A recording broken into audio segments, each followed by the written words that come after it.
Hey, it's Millie, and welcome to the Generalist World podcast.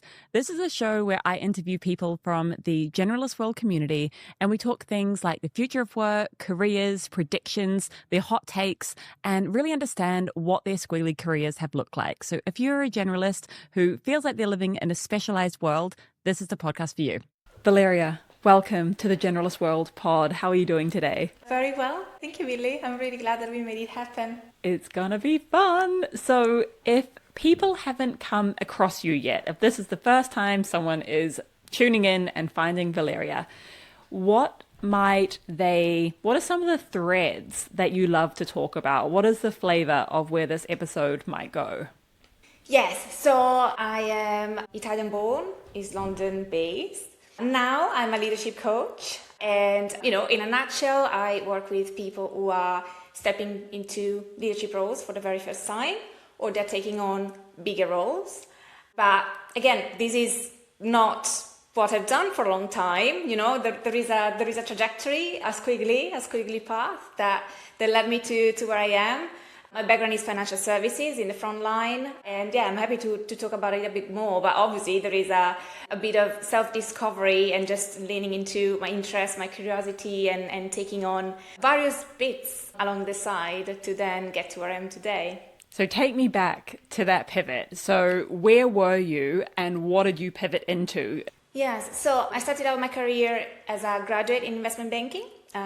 Few years ago, moved into private equity, and then I moved on to financial services regulation. Across these various moves, I was going up, and it was mainly through my specialism actually. So very much deepening my expertise, which was around financial analysis. Now, some of the signs of, my journalist side were already there because, curiosity, just getting fired up by various little things, both work-related and non-work related, but then just nerding out on things. And just generally these wanting to be constantly learning and be constantly challenged to the point that I would leave a role when I realized that there was no more head scratching. The being kept on my toes was missing. And that was a diversity that I was craving really for me. I, at some point, decided to train as a coach. And that was initially purely because I wanted to become a better people manager. So that point had come for me to start managing people, and I wanted to get some additional skills there. And I didn't expect that I would fall in love with it. That's a plot twist, but I think it was, again, this was a stronger signal around, I'm not just enjoying the spreadsheets, but also there is these other aspects of me, which is really kind of firing me up. So at that point, I just decided to take more opportunities to spend more time doing coaching, but also, again, alongside my role. So I had an opportunity to become the co-lead of the internal coaching network within my organization. So it was both the act of coaching, but also the operations of just running a network. It would be from matching people, the advocacy, the getting the network known, just the growth and expansion internally. And I also set my own business on the side, coaching stream, which, again, I was running alongside my full-time job for quite some time. So after about 3 years, I just felt that it was time for me to focus full-time on coaching, which is what I'm doing now. That's another generalist pivot, I think, because you probably know it better than I do, having worked for yourself. But, when you are your own boss and you run a business, then you don't just spend time doing the thing, delivering the service, but you're also the IT, marketing, strategy, finance person. So you do a little bit of everything, which I love it, I have to say. So I think, yes, that's been kind of my trajectory from, again, being on the floor and now kind of very much more onto kind of the people side. And it's interesting because sometimes I have conversation with people and they tell me, oh, yeah, you are a people person. So it's clear, it was in there, but you have to listen to the signals and put yourself into those situations to really let those elements kind of come to the fore. There's so many threads that I want to pull on there. The first is what you said about being kept on your toes, because this is something that I feel like if I'm not kept on my toes at work and challenged, it's like a craving, or maybe even more. It's like a need that I have to be challenged and kept on my toes. What would you say to folks who are in that position and they're not being kept on their toes right now? How might they think about it, or how might they get unstuck? So if you're finding yourself in this type of situation, then I'd say take a bit of a pause and a step back to identify where is your thirst for learning and diversity coming from, and find opportunities to cater to that.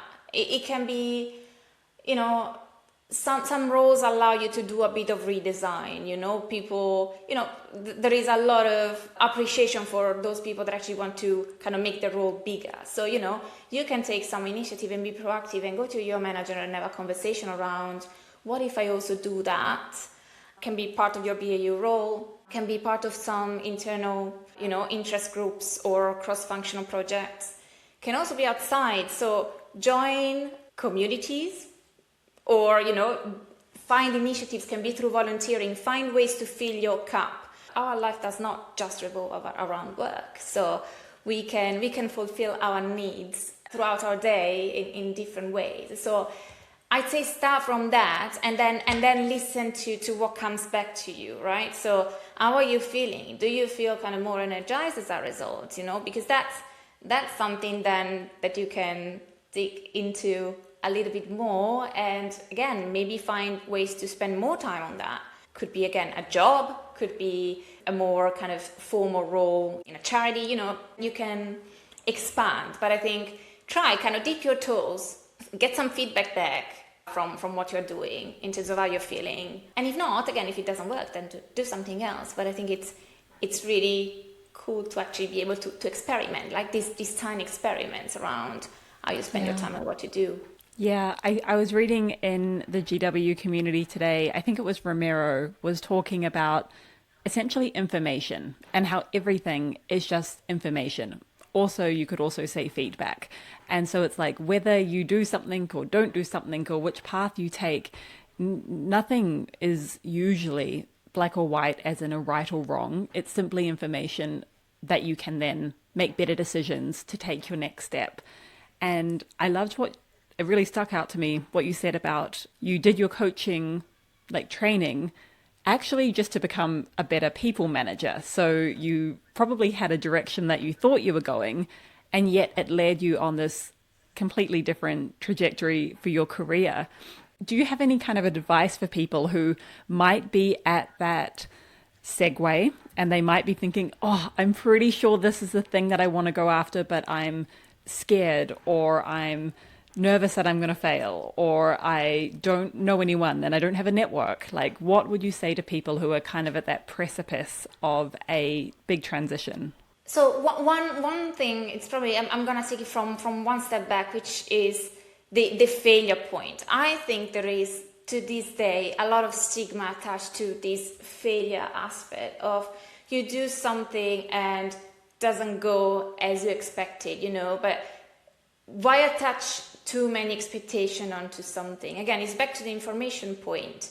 You've got this feeling, this push towards something, go and try it out. And whatever happens, in my view, you're winning, because either that thing works very well and, then you found your path and then you just run. But then if it doesn't work out, actually you've still gained, because you learned something about yourself. And then you can try and figure something different out. So that's the first piece around, again, it's a learning opportunity. It's not just failure, right? What do you make with this learning? Now on to how you go about it. I'm very much one for calculated risks. So ask yourself, what if things don't go as I hope or as I expect them to go? Can I go back? And if the answer is yes, then go for it. If the answer is no, then obviously maybe ask yourself a couple of additional questions, right? Because, to this day, financial security is important. There are lots of things, like some decisions actually don't just have to do with us, have to do with other people that live with us. So it's important to, again, that's what I call a kind of a calculated risk, like what can you afford? But ultimately, most of the choices that we make are not irreversible. And I imagine that when you were going from being in a full-time job to actually going out on your own, I think you said 3 years in going to your full-time coaching business, I bet there was a lot of calculations there. That would have been a calculated risk. How did you know when it was time to go full-time on your own thing?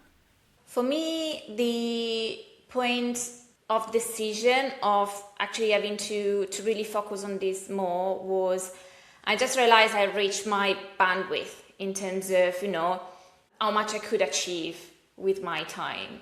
I was very committed in my role, obviously, everything that I do, I go full in. And so you go full in your day-to-day role. And then also around it, mornings, evenings, weekends, you can't stop thinking about coaching.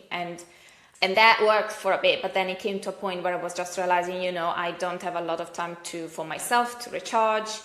And also there are quite a few things that I cannot push to the next stage if I don't give it more time, realistically. So there was an element of, I really need to set aside more time to, kind of really, really focus on growth. So that was the point. I said, well, I can continue doing this, but then it's just going to stay where it is.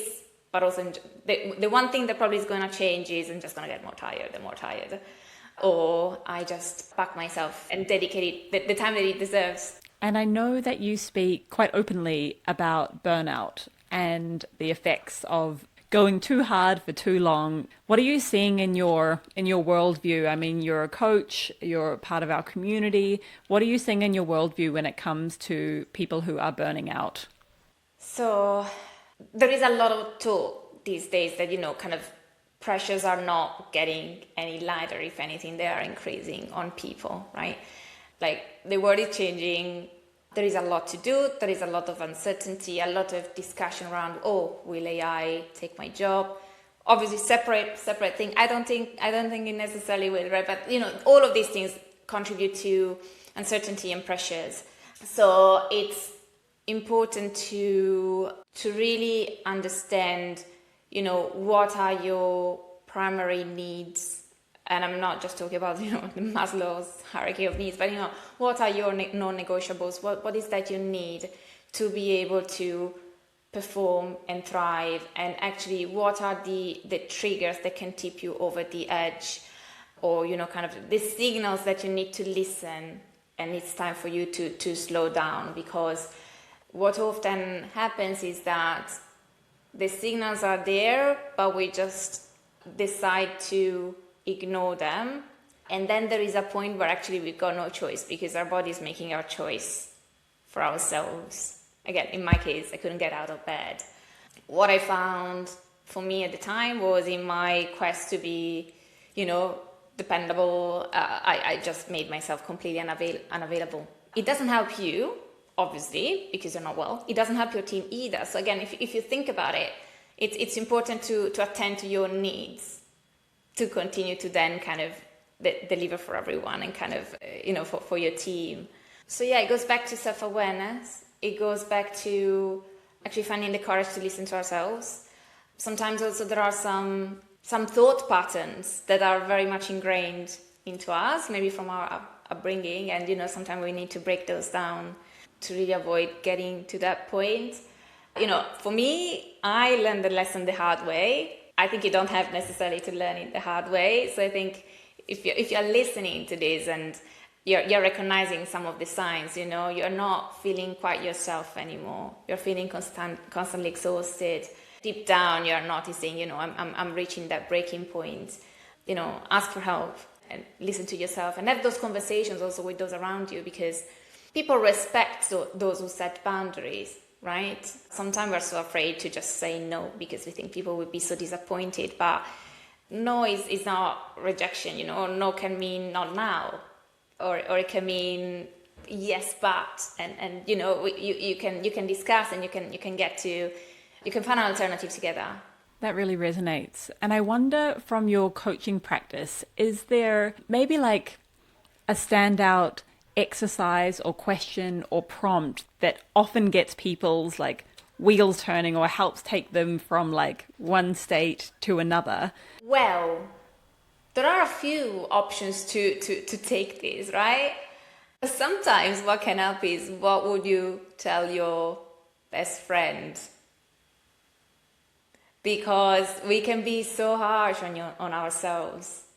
But if we were to listen to our best friend telling us how much they are, kind of the challenges that they're going through, what would we tell them? So a bit of self-compassion. Yeah, and a bit of distance too, right? Like to take it away from you being in the spotlight. I think that's a really helpful prompt. When I was reading through our notes for this episode, there was a sentence that stuck out to me, and you said, "Somewhat I felt at peace with the fact that I was not a specialist anymore." Can you talk me through what that process was like for you? Yes, of course. So I think back to the point when I started to train as a coach, and interestingly enough, when I decided to train as that, I was considering, do I train as a coach or do I get another qualification in my field of specialism? And I decided again to do something a bit different. I think the point where actually I started to see that I was loving the coaching itself was when I started to ask myself some questions around, who am I? Where am I going? How do I identify myself? This identity piece, I think was quite pronounced for me. And so I was sitting with it and internally, and just, from just reflecting on kind of how it felt, and even just interacting with people as part of my work and within my network. I've got kind of a network that just reflects a lot, kind of my previous career. How can I explain this to people? Obviously, coaching didn't just give me a love for something that I do now, but also it gave me a lot of learning about myself, because when you go through the training, actually you have to do the work yourself. So a lot of kind of inner work that came through it that helped me. But I think a big turning point actually was last summer. I still remember it. I was scrolling on LinkedIn, as you do these days. I think probably what you don't do is scrolling on LinkedIn when you are on holiday on a sunbed or whatever. That was for me. I think I can still remember that. But then I came across one of your posts, and probably was it was the first post I came and just saw you kind of in the interwebs for the first time. And obviously you were talking about Generalist World, and I just stopped. It all clicked, right? And I said, yes, that's who I am. It makes a lot of sense. I've got a lot of interest, and also obviously I've started out my career just deepening my expertise on something, but actually I've got all the rest. And around my moves also was from one piece, I was stepping onto another role, but then gaining something more, and then something more, and just kind of becoming my own category of one, which after quite a bit of, again, identity and questioning, I just started to embrace it, and I thought, yes, that's who I am. And that's when I decided that I wanted to be part of Generalist World as well. So yeah, the doors opened a few months later, and joined the community. And that's also when it's really snowballed, because once you're in, and then you really see what generalism, like the shapes the generalism can take, which by definition are so many directions. I never really stopped getting intrigued, excited, or energized just by reading people introductions in the community, because generally sometimes there are roles that I didn't even know they existed, and it's so fascinating. There is no boundary as to kind of how generalist you can be, and I'm a proud generalist now. Yes, I love it. It's such a funny story that you were on a sunbed. Oh, I quite like it. I quite like it. Okay, you have some really fantastic, like spiky perspectives and opinions that I would just love to get, give some airtime to. One of them is around the identity shift required to transition into leadership after having been an exceptional IC or technical expert. What do you mean by that? Yeah, so one of the things that I actually speak quite a bit on my socials these days, I think, and this is something that I think both people themselves get wrong, but I also think organizations probably don't get necessarily right all the time, is that they treat a promotion into leadership as just another promotion. And I don't think it's the case. There are, especially the first part of your career, you get promoted on the back of what you deliver and your expertise and, your knowledge. When you become a leader, then the rules of the game change. All of a sudden, you are not the one that does the work, but you are the one that lead others to do the work that you once did. How do you let go of that identity that your value, your performance is not assessed anymore on the actual delivery of an end product, but actually comes from your team? And again, how you make them shine and give them the direction and the guidance, and you develop them. How do you delegate well? How do you not micromanage? But also, how do you not become passive? And again, they feel completely lost. Like, how do you move yourself across this spectrum depending on the need of your team members? Everything changes. Then the managing up, managing peers, even more challenging. How do you manage people that were once your peers and now all of a sudden they report onto you? There is quite a lot going on that is not just about the technical know-how, but it's about those additional skills that are very unique of then being a leader. And so from an individual point, it's important to understand, is it something that they want?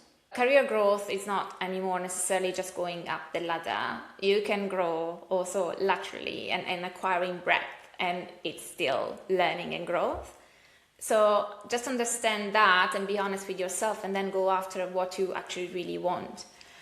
Being aware of your strengths helps, right? But then also for organizations, don't assume, first of all, that people just want to go up all the time. So it's important to have, honest conversations, line manager and direct reports. What is that you really want? But also once you promote those people onto leadership, and, these are your talent, your high performers, don't fail them by not giving them the support that they need to continue shining, because they will probably need training, mentoring, sponsorship, coaching. There is an infrastructure that can be put to support those people kind of make a successful transition.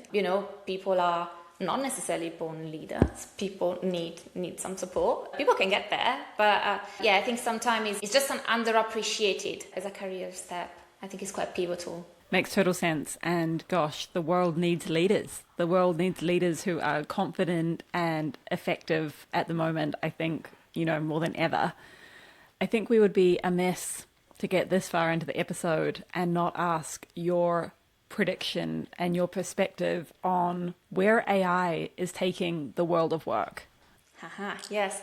So my view, and obviously, things can change. I'm very much actually curious to see what people think, but also I see AI as an opportunity. I see it as an opportunity to, delegate some of the grudge work or kind of elements that actually do not require the human side of us. They can be automated. They're quite processy. There is quite a lot there. Again, AI can become your co-worker to whom you delegate a lot of these aspects that actually they take a lot of time, and that can give you so much more headspace and time for you to bring your human side, more of that, to make it shine. Because back to, when we were talking about the burnout and there are a lot of demands, there is lots going on. Again, if our cup is completely full, a lot of things have to give. And so sometimes we really we probably don't have enough energy, time, capacity to bring those unique aspects and the human aspects out, just because we're so kind of delivery focused and head down. But if there are some things that actually can be offloaded, then it actually creates an opportunity for us to connect more. I think that is the optimistic, and it's certainly where I stand as well, that if we can delegate, eliminate a lot of the repetitive manual tasks, then as you said, that's how we can connect more. That's how we can have time to be more creative. That's how we can invest more in the human skills that also organizations desperately need, particularly when there's going to be this rapid change with technology. So totally with you on that. I wonder if there is anything that I haven't asked you that you're like, oh, I really wish I had a chance to speak about that when I had the mic. Perhaps one thing that I just touched upon earlier when I was talking about the strength aspect, being aware of your strengths. So I bring a strengths approach into my coaching, and I think it's definitely something that I'm very passionate about. And I think, first of all, what I define as a strength is something that you do very well, but also something that you find very energizing whilst you do it. So if you can find some time maybe to identify out of your workday when you're doing something, is it energizing you? Is it leaving you neutral? Is it draining you? That's very rich information then to know what you want to double down on. The more energizing stuff you do, the more you got kind of sustainable performance, you can keep going, and again, lower chances of burning out. That helps you also working better with people, because you can be curious about other people's strengths, and then you can collaborate better by, redistributing the work based on, where someone's strengths lie versus not. Again, as a leader, it can help you hire for people that have strengths where actually you don't have them, or you have a trainer. So that's one thing that I would also want to share with people in terms of, how can you prevent burnout? And maybe what we can do, never done this before, but we can throw in a little challenge at the end. And the challenge is, if you are listening to this right now, go into the show notes, find Valeria's LinkedIn and send her the strengths, the strengths that come up for you. Send her, or if you want to, you can also post it and share it on socials. But the idea is to listen to this, but then to take action and actually to go and sit on a quiet Saturday morning, get yourself a nice cup of tea and sit with this question, because it's really, really important. And since we speak about it, perhaps also on the notes we can add a link to, I created a Notion template to help people map their diary with, again, how they spend their time, and then a couple of questioning and reflection points, and a couple of actions. So take the challenge as you wish. You got a few ways. I love that. We will absolutely share that in the show notes, and we will also share your links so folks can get in touch with you. And thank you so much for being a part of the community, and thank you for coming on the GW podcast. Amazing. Thank you, Millie. It's been a pleasure.